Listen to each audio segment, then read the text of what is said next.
Hola a todos y a todas. Realizamos este vídeo con el objetivo de ayudaros a entender mejor la presentación que os ofrecemos para explicar la prueba de habilidades fundamentales del aprendizaje a vuestras familias. La sesión se va a estructurar en 4 grandes bloques. En primer lugar, hablaremos del objetivo de esta evaluación, ¿no? El por qué y para qué de la evaluación psicopedagógica. En segundo lugar, hablaremos de las competencias, cómo desarrollamos desde el centro las competencias básicas a partir del trabajo de los cimientos del aprendizaje. En tercer lugar, hablamos en concreto de la prueba, de evaluación de las habilidades, cómo es la prueba, qué medimos y por último hablaremos sobre los resultados y el informe, cómo interpretar los resultados y leer los informes que se arrojan de esta prueba. El principal objetivo con el que nos planteamos, con el que afrontamos, iniciamos una evaluación psicopedagógica es conocer mejor al alumno, obtener información objetiva más allá de lo observable a simple vista en el aula para poder dar una atención personalizada adecuada a las fortalezas y necesidades educativas de nuestros alumnos, es decir, alcanzar una enseñanza personalizada real. Es por ello que desde nuestro centro optamos por una visión más integradora del alumno y para ello tenemos en cuenta que a la hora de aprender son muchos los factores que influyen en el aprendizaje y que un buen rendimiento escolar no depende únicamente de las habilidades cognitivas, sino también de otros factores como son los socioemocionales o los fisioneurológicos. Por tanto, un buen aprendizaje es el resultado de la conjunción armónica de los 3 lados del triángulo del aprendizaje. Como bien sabéis, nuestro currículum se basa en el desarrollo de las competencias básicas. ¿Y qué son las competencias? Son un conjunto de conocimientos, habilidades y destrezas que pueden aprenderse y permiten realizar una actividad o tarea de manera adecuada y sistemática y pueden adquirirse y ampliarse a través del aprendizaje. Ese aprendizaje que es constante a lo largo de la vida. Para el desarrollo de las competencias básicas, bien sabemos que ya no es suficiente trabajar solo sobre los conocimientos, más propio del aprendizaje memorístico y de la escuela más tradicional. Tenemos que trabajar sobre las actitudes, las capacidades y las habilidades de los niños. Trabajar esas habilidades para aprender a lo largo de la vida y es lo que evaluamos y medimos en la prueba de habilidades del aprendizaje. Antes de avanzar, vamos a hacer una pequeña parada para repasar qué nos aporta la evaluación de estas habilidades. En primer lugar, a nosotros como profesionales y a vosotros como padres nos va a permitir obtener información precisa y detallada para conocer las fortalezas y áreas de mejora. Esta información nos permitirá ajustar expectativas para acompañar y guiar en el proceso de aprendizaje en base al conocimiento específico y concreto de cada alumno.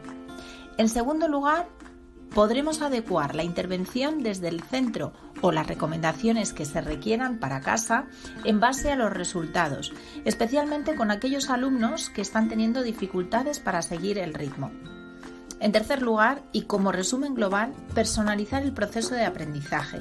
Sabemos que no todos los niños aprenden de la misma manera y contar con información precisa sobre cómo aprende y cómo procesa la información será una herramienta clave para poner en práctica nuestras metodologías y estrategias educativas. Ahora veremos punto por punto en qué consiste el test de habilidades del aprendizaje. Veamos la estructura de la prueba. En este test se evalúan 3 habilidades generales: razonamiento verbal, matemático y lectura mecánica. Cada una de estas habilidades, como veremos en las siguientes diapositivas, se miden mediante 3 habilidades específicas.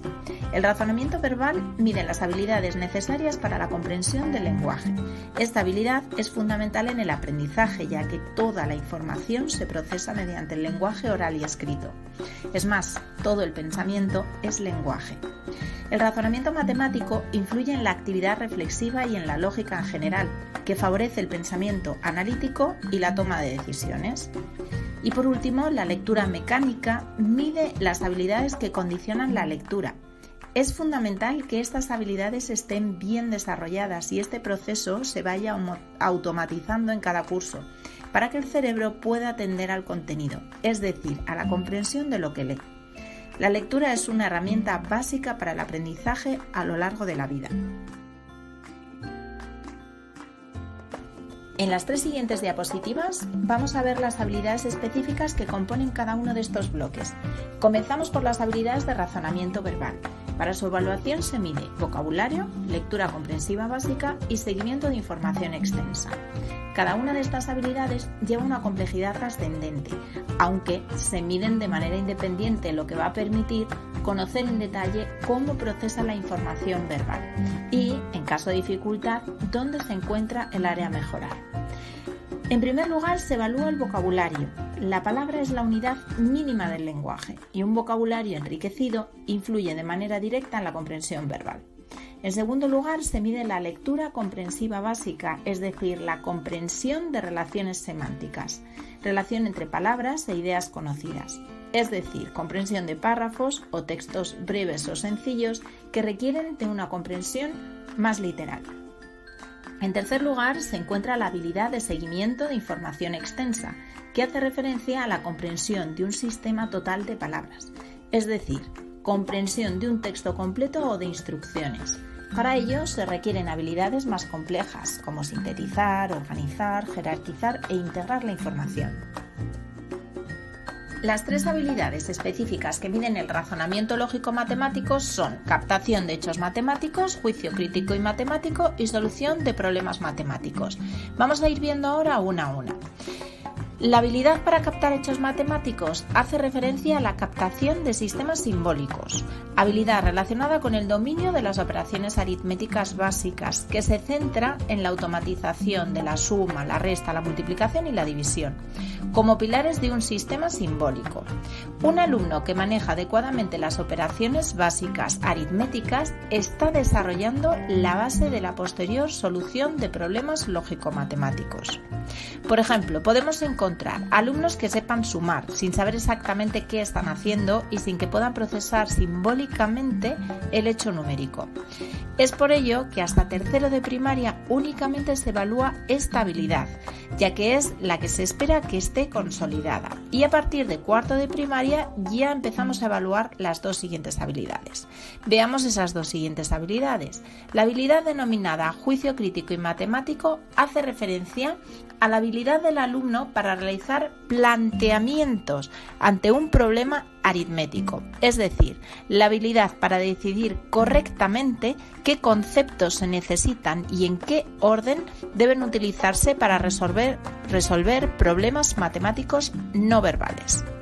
Y por último, solución de problemas matemáticos, como bien dice su nombre, hace referencia a la habilidad fundamental para solucionar esos problemas aritméticos no verbales. La diferencia principal entre una y otra es que la habilidad del juicio crítico matemático está centrada en el planteamiento, en esa parte lógica y de razonamiento. Y en la tercera ponemos en marcha las 2 habilidades previas para solucionar un problema aritmético. En siguiente lugar tenemos el tercer bloque, las habilidades de lectura. Recordemos que hablamos de prelectura, lectura mecánica y aquí evaluamos 3 habilidades específicas: captación visual, discriminación visual y lectura rápida y precisa.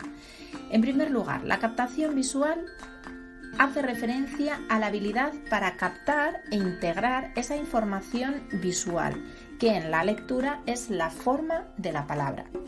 Sabemos que captar de manera adecuada la forma de la palabra es absolutamente necesario para conseguir esa lectura eficiente. Esto, por tanto, va a influir de manera directa en la comprensión que se hará posteriormente. Discriminación visual hace referencia a la habilidad para captar diferencias entre palabras similares.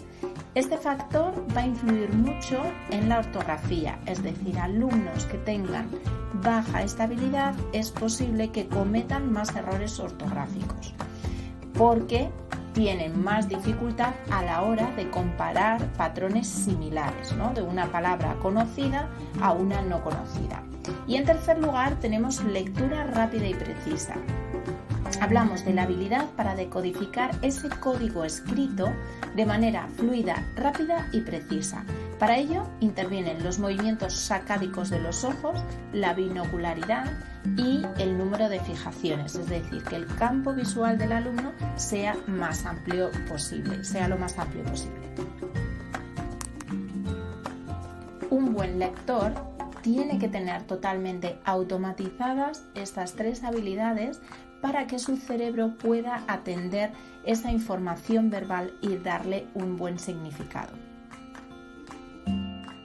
En este siguiente apartado vamos a hablar sobre la interpretación de esos informes. En primer lugar veremos cómo son las puntuaciones que se dan, en qué consisten, y en segundo lugar veremos la estructura del informe de resultados. Para facilitar la comprensión de las puntuaciones hemos trasladado las puntuaciones directas que se obtienen en el test a puntuaciones en estaninas que van del 1 al 9, siendo la mínima puntuación el 1 y la máxima el 9. A su vez, hemos utilizado los colores del semáforo para representar los niveles de rendimiento. Vamos a ir viendo uno a uno. Con el rojo representamos un nivel por debajo de lo esperado, al que están asociadas las puntuaciones 1, 2 y 3, ¿vale? Aquí estamos indicando que el desarrollo de esa habilidad se encuentra por debajo de lo esperado para afrontar el curso actual. Después tenemos el amarillo. En el amarillo, que representa las puntuaciones 4, 5 y 6, hace referencia a que el alumno ha desarrollado de manera suficiente para afrontar el nivel de exigencia del curso en el que se encuentra. Y en tercer lugar, con el verde representamos las puntuaciones más altas, 7, 8 y 9. Y aquí indicamos que el alumno ha desarrollado por encima de lo esperado la habilidad para asegurar el aprendizaje del curso en el que se encuentra. Ahora vamos a ir viendo la estructura del informe que reciben las familias. El informe que vuestras familias ya tendrán en sus manos o que muy pronto le vais a facilitar. En primer lugar, les indicamos las puntuaciones globales de los 3 grandes bloques, de esas 3 habilidades generales: razonamiento verbal, matemático y lectura básica. Seguidamente se empieza a detallar la información. Explicamos en primer lugar la habilidad general, el significado de esa habilidad, y a continuación aparece un gráfico con las puntuaciones obtenidas en cada una de las habilidades específicas que lo componen. Después vamos a ir viendo cada una de esas habilidades específicas. Se comienza por la explicación de esa habilidad, el significado que medimos, y a continuación en el recuadro sombreado se explica las implicaciones que tiene la puntuación que ha obtenido su hijo, y asimismo se facilitan recomendaciones para casa en función de esa puntuación obtenida. Y esta estructura se repite en cada una de los 3 grandes bloques. Y para finalizar se presenta una comparativa de los resultados del alumno con la media nacional, es decir, alumnos de su mismo curso que han realizado esta prueba. Y a modo de conclusión, queremos recalcar 3 puntos. En primer lugar, que medimos las herramientas de las que disponen los alumnos para acceder a los pilares que sostienen su propio edificio del aprendizaje, presente pero también futuro. Recordamos lo que hemos hablado de las competencias y cómo trabajar las competencias desde los cimientos, desde estas habilidades, aptitudes, actitudes. En segundo lugar, hablamos de la evaluación como herramienta para conocer mejor a los alumnos, para conocer su punto de partida y acompañarle y guiarle en su proceso de enseñanza y aprendizaje. Pero no para etiquetar, ya que sabemos el efecto que tienen las expectativas sobre los alumnos y, en el caso de las familias, sobre sus hijos. Y en tercer lugar, el desarrollo de las habilidades depende de la estimulación que recibe su entorno. Queremos implicar no solo a escuela, sino también a familia y sociedad. Y por ello, recalcar la importancia de trabajar de manera coordinada entre la familia y la escuela. Muchas gracias.